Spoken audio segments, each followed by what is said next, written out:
নমস্কার বন্ধুরা, আজকে আমি পৃথিবীর অন্দরমহল সম্পর্কে পড়াচ্ছি অষ্টম শ্রেণীর প্রথম পাঠ।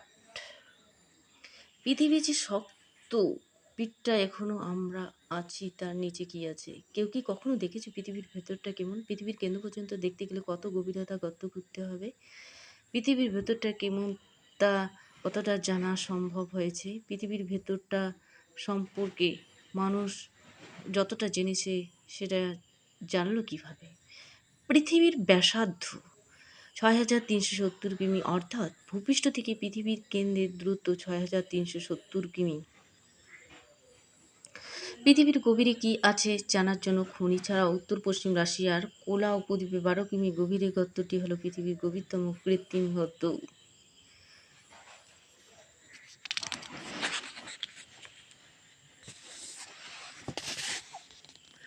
ভূমিকম্পের তরঙ্গ ও আগ্নেয়গিরি জ্বালামুখ থেকে বেরোনো লাভা পর্যবেক্ষণ করে বিজ্ঞানীরা পৃথিবীর অভ্যন্তরে প্রধানত ৩টি স্তরের সন্ধান পেয়েছেন। প্রথমেই আছে ভূত্বক, তার নিচে আছে গুরুমণ্ডল এবং তার পৃথিবীর কেন্দ্রের চারিদিকে অবস্থান করেছে কেন্দ্রমণ্ডল। কাটা আপেলের খোসার সঙ্গে পৃথিবীর সবচেয়ে উপরের স্তর ভূত্বককে তুলনা করছে। ভেবে দেখো, আপেলের খোসা গোটা আপেলের তুলনায় কতটা পাতলা। মহাসাগরের নিচে ভূত্বক গড়ে ৫ কিমি এবং মহাদেশের নিচে ৬০ কিমি গভীরতা।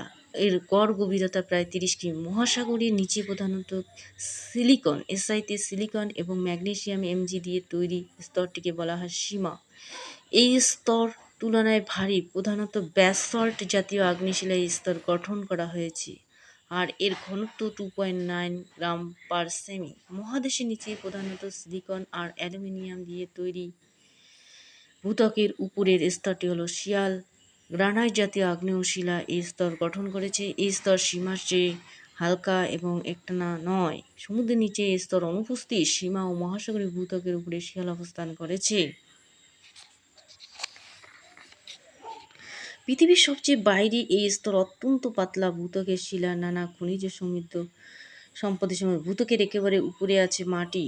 পৃথিবীর বেশিরভাগ অংশ ৪৭% জুড়ে আছে অক্সিজেন। বায়ুমণ্ডলের চেয়ে অনেক বেশি অক্সিজেন পৃথিবীর ভূত্বকের সঙ্গে নানা রাসায়নিক অবস্থায় মিশে আছে।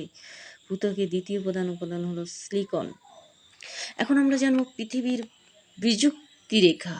ভূপৃষ্ঠ থেকে কেন্দ্র পর্যন্ত যেখানে যেখানে ভূমিকম্পের তরঙ্গের গতিবেগ পরিবর্তিত হয় সেখানটাকেই ভূতত্ত্ববিদরা বলেন বিযুক্তি রেখা। বিযুক্তি রেখার দ্বারা দুটি উপাদান ও ঘনত্বের স্তরকে আলাদা করা যায়। শিয়াল ও সীমা স্তরের মাঝে আছে কনরাড বিযুক্তি রেখা।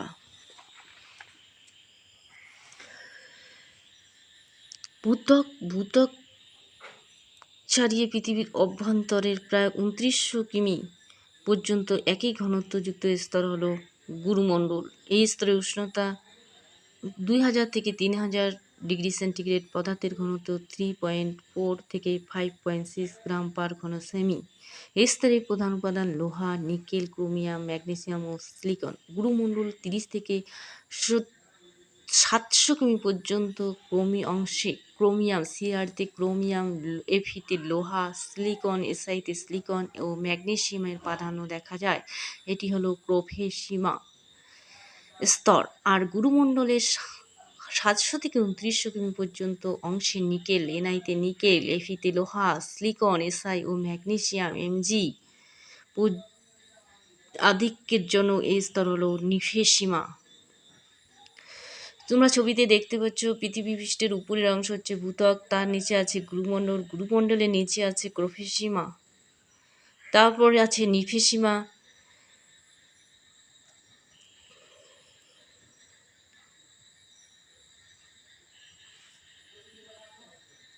ভূত্বক ও গুরুমণ্ডলের মাঝে আছে ভূত্বক আর গুরুমণ্ডলের মাঝে আছে মোহরফিসিক বিযুক্তি রেখা।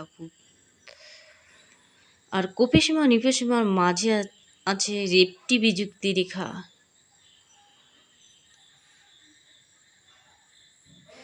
অ্যাস্থেনোস্ফিয়ার সম্পর্কে জানব। অ্যাস্থেনোস্ফিয়ার সম্পর্কে ভূত্বকের নিচেই রয়েছে স্তর অ্যাস্থেনোস্ফিয়ার। অ্যাস্থেনোস্ফিয়ার কি? শিলামণ্ডলের নিচে গুরুমণ্ডলের উপরাংশে বিশেষ স্তরটি হলো অ্যাস্থেনোস্ফিয়ার। এটি গ্রিক শব্দ যার মানে দুর্বল স্তর। এই স্তরে পদার্থ গলিত ও নরম প্রকৃতির হয়। অত্যাধিক চাপ ও তাপে এখানকার শিলা সান্ধ্য অর্ধতরল অর্ধকঠিন অবস্থায় আসে। পিচ কলালে বা খেজুরের রস জাল দিয়ে গুড় তৈরি করলে যে অবস্থায় থাকে সেরকম অবস্থায় এখানকার পদার্থগুলি আছে। ভূগর্ভের তাপে পদার্থগুলি উত্তপ্ত হয়ে উপরের দিকে উঠে আসে, আবার উপরে অপেক্ষাকৃত ঠান্ডা ভারী পদার্থ নিচের দিকে নেমে যায়। এই কারণে এখানে পরিচলন স্রোতের সৃষ্টি হয়।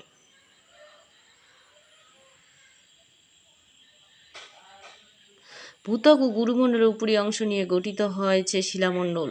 এর গভীরতা প্রায় 100 কিমি। এই যে পরিচলন স্রোত, অ্যাস্টেনোস্ফিয়ারে পরিচলন স্রোত সৃষ্টি হয়, এখানে ছবিতে দেখতে পাচ্ছ।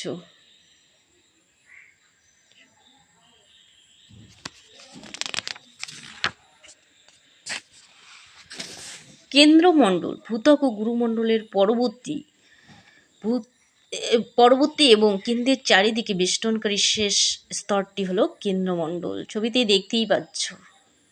এই স্তরটি প্রায় 3500 কিমি পুরু। অত্যন্ত ভারী নিকেল, এনআই আর লোহার দিয়ে তৈরি বলে একে নিফে বলা হয়। এর গড় তাপমাত্রা 5000 ডিগ্রি সেন্টিগ্রেড। এই স্তরের গড় ঘনত্ব প্রায় 9.1 থেকে 13.1 গ্রাম পার ঘন সেমি। পদার্থের ঘনত্ব, উষ্ণতা, চাপ কেন্দ্রমণ্ডলের সব জায়গায় একই রকম নয়। এগুলোর উপর ভিত্তি করে বিজ্ঞানীরা কেন্দ্রমণ্ডলকে দুটো অংশে বিভক্ত করেছেন। প্রথম অংশ হচ্ছে অন্তঃকেন্দ্রমণ্ডল। এই স্তর পৃথিবীর একেবারে কেন্দ্রের চারিদিকে রয়েছে। এই স্তরের গভীরতা 5100 কিমি থেকে 6370 কিমি। এই স্তরের চাপ ও তাপ ঘনত্ব সবচেয়ে বেশি। অত্যাধিক চাপের ফলে পদার্থগুলো এখানে কঠিন অবস্থায় আছে। বহিঃকেন্দ্রমণ্ডল অন্তঃকেন্দ্রমণ্ডলের চারিদিকে রয়েছে। বহিঃকেন্দ্রমণ্ডল এই স্তর 2900 কিমি থেকে 5100 কিমি পুরু। এখানে চাপ, তাপ ও ঘনত্ব অন্তঃকেন্দ্রমণ্ডলের তুলনায় কম। এই স্তর অর্ধকঠিন অবস্থায় পৃথিবীর অক্ষের চারিদিকে আবর্তন করে চলছে। সান্দ্র অবস্থায় থাকা এই লোহা প্রচণ্ড গতিতে ঘুরতে ঘুরতে বৈদ্যুতিক ক্ষেত্র তৈরি করে, যেখান থেকে সৃষ্টি হয়েছে পৃথিবীর চৌম্বকত্ব।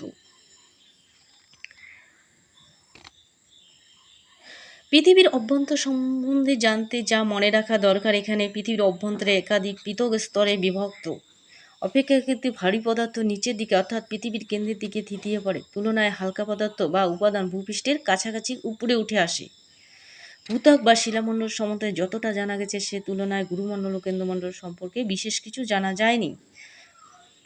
ভূতরঙ্গের গতিবিধি সম্পর্কে গবেষণা থেকে পৃথিবীর অভ্যন্তর সম্পর্কে সঠিক তথ্য জানা যায়। এখানে পৃথিবীর অভ্যন্তরে চিহ্নিত চিত্র অঙ্কন করতে হবে।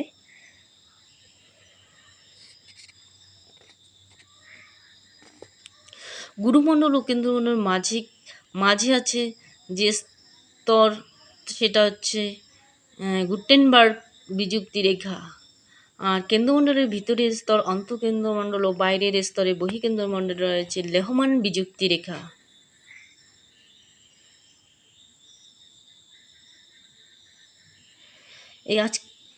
ধন্যবাদ, আজকে এখানেই শেষ করছি। কারো প্রশ্ন থাকলে কমেন্ট করো। রোজ এরকম ফ্রি ক্লাস পেতে ফলো করে রাখুন।